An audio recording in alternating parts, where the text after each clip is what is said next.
Iya, pemirsa, lansia atau warga usia senior memang membutuhkan perhatian yang lebih istimewa, mulai dari makanan, minuman, dan juga kegiatan olahraganya agar selalu bugar.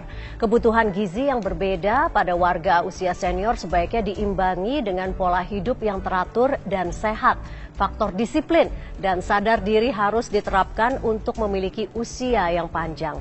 Seperti apa asupan gizi dan kegiatan yang ideal bagi para warga usia senior? Di studio setelah hadir pakar kesehatan Dr. Tan Shotian. Dr. Tan, tadi pada saat saya sebut lansia, Anda keberatan. Anda tidak suka dengan istilah lansia. Lebih baik bilang warga usia senior. Kenapa, Dr. Tan? Oke, senior itu berarti tidak tergantung pada usia. Ya, sebab ada orang mengatakan dengan mendapatkan KTP seumur hidup itu sudah dianggap sebagai senior. Kalau gitu bentar lagi saya dong. Saya tuh menjelang 53, kok rasanya uzur gitu ya. Jadi senior itu adalah seperti kayak kelapa yang mateng. Ya, makin matang, makin tua, makin bersantan. Jadi kita harus mempunyai semacam penghormatan bahwa suatu hari kita akan juga menjadi mereka. Jadi ya istilah tinggal istilah. Tapi yang lebih penting yang ingin saya bahas pada hari ini adalah tentang, sebelum bicara tentang lansia yang sekarang saya benci nama lansia itu, lalu saya mengatakan istilah senior. Itu apa sih perubahan dalam hidup mereka itu? Ya, mereka punya 3 perubahan gaya hidup yang besar. Ya, itu apa saja, Dok? Nomor 1 itu mereka ganti profesi menjadi MC. Oh, MC? Ya. Justru jadi MC ya? Maksudnya? Momong cucu. Momong cucu, kirain Master of Ceremony. No, iya. Momong cucu. Nah, untuk momong cucu itu nggak cuma sekedar momong cucu. Nah, baru kemarin saya ketemu satu pasien yang saya kadang-kadang suka bingung. Ini ibu kok udah diganti gaya hidupnya, pola makannya udah rapi katanya ya. Lalu kemudian kadang juga kita mesti harus memantau usia berapa ini obat-obatnya. pasien dokter waktu itu? Ya, kurang lebih sekitar 65 tahun. Iya. Itu tensinya nggak mau turun-turun, ya kan? Sampai saya tuh kadang-kadang suka stres. Kadang-kadang lalu kemudian kita ajak bicara. Ternyata istilah momong cucu itu bukan cuma paket momong cucu. All in. Ya, artinya jadi apa all saja? in itu kayak seperti kalau mobil asuransi itu all risk ya. Jadi dia bukan cuma momong cucu, ternyata dia ngerjain pekerjaan rumah. Nah, loh, ya, dia juga ngerjain cuci, dia ngerjain bersihin rumah, dia nyetrika, dia juga macam-macam antar jemput cucunya les. Sampai saya bilang, ibu nyuci.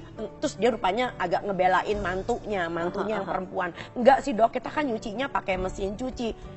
Ya, saya tahu mesinnya pakai mesin cuci, tetapi kan itu pakaian nggak bisa keluar sendiri dari mesin cuci ke ember. Dan dari ember ini mesti dibawa, dan itu mesti digantung di jemuran. So, who is doing that? Ya, dan risiko kalau ada air terpercik dan kepleset. Oke. Ya, jadi tolong jangan terlalu sadis sama mertua atau sama ibu sendiri. Ya. Jadi yang kayak gini nih, MC dengan satu paket. Ya, itu adalah facet pertama. Dan itu berarti sudah berlebihan, sudah berlebihan, sangat tidak layak dan dilakukan. jangan dianggap bahwa pekerjaan rumah tangga itu kan bagian dari olahraga. Ntar dulu ya, olahraga untuk usia senior itu tidak sama seperti yang Anda bayangin, seperti kayak nyuci, ngepel, nyetrika, masak. No, bukan sama sekali. Oke, itu adalah salah satu contoh kegiatan yang tidak tepat ya. Akhirnya Betul. makanya orang tuanya jadi darah tinggi terus Ya, begitu dia, kan? karena dia senewan, karena dia juga ngadepin cucu zaman sekarang beda dengan cucu zaman dulu. Cucu zaman sekarang itu tapi itu maunya pertanyaannya anaknya kenapa dan kenapa membiarkan orang tuanya itu melakukan dia. banyak sekali pekerjaan Ya, rumah yang justru istilah orang Dok, orang Cina kenapa itu mantunya ada hoki. Mantunya hoki? Punya mertua baik. Oke, nah Dok, kenapa ada warga usia senior yang sangat fit ya, 70-75 tahun masih sangat fit sekali, seakan yang muda saja bisa bersaing dengan warga usia senior itu, tapi ada warga usia senior yang berbeda, yang jauh lebih lemah gitu ya. Kenapa ya, Dok? Yang kedua yang perlu kita perhatikan adalah usia senior ini adalah usia ketika semua kita punya tabungan di hari muda itu meledak, kelihatan bunganya. Jadi bunganya kita raup ketika usia senior. Nah, itu sebabnya kenapa di usia senior banyak orang-orang yang sudah berumur itu pengen banget ingin membuktikan sesuatu. Saya ini masih muda, apalagi dia aktif terhubung dengan medsos. Nah, ini fase kedua. Ya, fase kedua dari orang senior itu adalah terhubung dengan, karena udah nganggur kan, udah nggak kerja, medsos, dia punya Facebook dari teman-teman kuno semua keluar semua. Lalu ilmu-ilmu terusan yang kita pernah bahas di Selamat Pagi Indonesia juga ya. Misalnya ada teman yang mengatakan, ternyata yang namanya obat rematik itu pakai kolang-kaling. Ya, dia minum kolang-kaling sehari sampai berapa kali nggak tahu. Ya, kemudian itu dilakukan. Ya, gitu itu bahaya sekali untuk orang-orang yang sudah senior, karena mereka kembali menjadi inosen seperti anak-anak. Berarti semua informasi ditelan bulat-bulat. Bagaimana warga usia senior senior ini kondisinya ya pada saat ini itu benar-benar tergantung bagaimana mereka gaya hidup mereka waktu muda Betul, begitu betul. ya. Dan orang yang kaget informasi itu juga bahaya banget. Ketika masih muda tidak begitu terhubung dengan medsos. Jadi mereka belum mampu memfilter informasi terusan ya, email-email selebaran spam dan sebagainya. Lalu di usia tua mulai terbombardir semua. Wah, ini bagus, itu bagus, ini bagus dan itu bagus. Nggak usah pasang stent jantung, nggak usah pergi bypass ya kan. Udah minum aja persen air lemon tiap hari, tambahin cuka apel. Yang ada jantungnya tetap rusak, lambungnya bolong. Ini ngeri banget ini orang tua. fakta-fakta yang dihadapi Betul, saat itu yang ini kita ya, juga Dok. hadapi. Baik, Dok, saya ingin masuk ke perubahan fisik katakanlah untuk perempuan. Perbedaannya apa dengan warga usia senior yang laki-laki? Gitu. Betul. Sebetulnya perbedaan umumnya tuh tidak ada ya. Perbedaan yang khas itu adalah usia menopause itu kita punya kerentanan dengan masalah kropos tulang. Nah, isu kropos tulang juga ini menarik sekali. Menariknya kenapa, Dok? Karena akhirnya orang hanya fokus pada kalau gitu kita pakai suplemen kalsium. Ini lagi ngetren nih, suplemen kalsium. Suplemen laku tuh, Dok. Glikosamin ya, glukosamin yang membuat dengkulnya jadi awet dan sebagainya.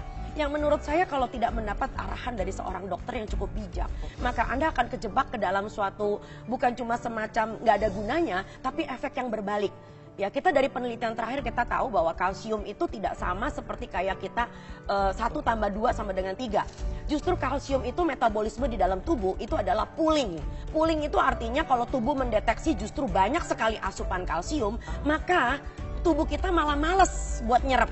Nah, itu yang bahaya. Dan yang kedua, salah-salah nyerapnya ditaruh di tempat yang nggak berguna. Seperti misalnya alih-alih menyerap untuk tulang, nah nanti dinding pembuluh darah jantung penuh dengan plak-plak yang sifatnya sangat syarat dengan kalsium. Berarti sangat beresiko juga ya kalau terlalu banyak kalau nggak punya mentor, kalsium. Sekali lagi nggak punya dokter yang membimbing. Harus ada dokter yang mengawasi. Oke. Nah, lalu kemudian juga untuk orang-orang yang sudah menopause, itu biasanya bukan cuma sekedar kropos tulang, tetapi juga dia punya risiko karena estrogennya sudah mulai sudah turun bahkan risiko penyakit jantung dan kolesterol tinggi dan risiko penyakit pembuluh darah. Jadi itu.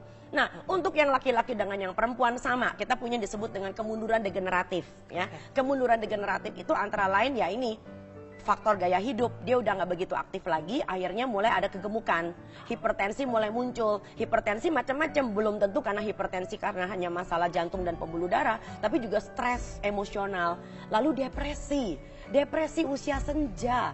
Ya coba kalau kita yang masih... Apa bedanya depresi usia senja dengan usia yang jauh lebih muda? Bedanya apa, Dok? Usia senja seringkali depresinya tidak terdeteksi.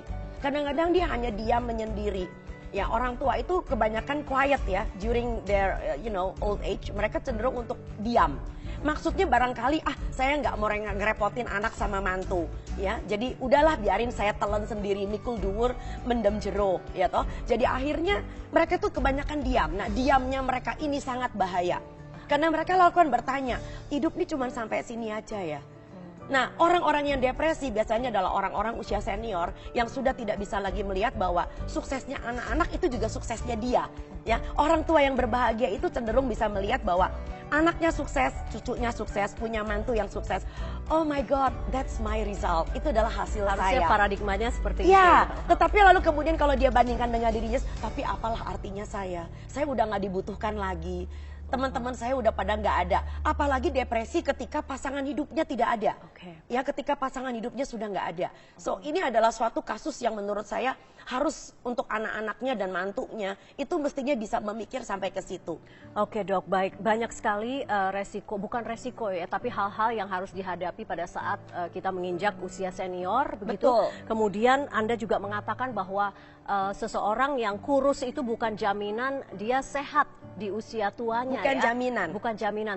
Ini kita belum bicara soal menurunnya daya ingat, begitu ya, Dok. Kemudian soal gigi-geligi dan sebagainya. Apa saja nih, Dok, yang harus jadi catatan? Bicara tentang degeneratif sebelum bicara tentang otot. Degeneratif itu juga pada pengecapan. Ya, jadi kadang-kadang suka mamah kita masak lewat asin.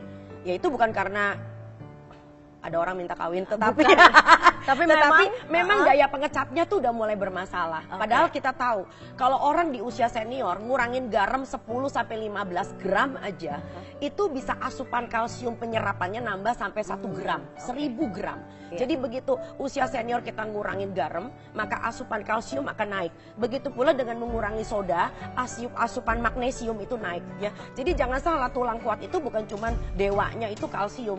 Kita harus punya vitamin D3, punya matahari, kita punya aktivitas, kita punya magnesium, kita punya fosfor. Ya, jadi dengan meningkatkan asupan kalsium itu bukan berarti kita nambah kalsium, tetapi yang menghalangi kalsium masuk itu harus kita cegah, yaitu termasuk si garam, minuman garam maupun soda. Oke. Ya, nah lalu bicara lagi tentang masalah yang kurus, berikutnya lagi. Kalau dokter bilang jangan senang dulu kalau Anda betul, kurus, karena gitu, orang yang lingkar perutnya aman. Saya gitu. juga banyak pasien yang mengatakan, dok saya terlalu kurus, makanan apa yang mesti saya makan sehingga saya lebih kelihatan berisi. Entar dulu, orang itu kelihatan berisi kalau dapatnya dari makanan, maka yang ditimbun itu bukan otot, lemak. Itu yang kita takutin. Ya, jadi orang tua harus punya yang disebut dengan fitness otot. Jadi apa yang kita makan jadinya otot, bukan jadi lemak. Nah, bicara tentang itu yang kita bahayakan adalah orang barangkali kurus secara otot, tetapi organ dalamnya berlemak.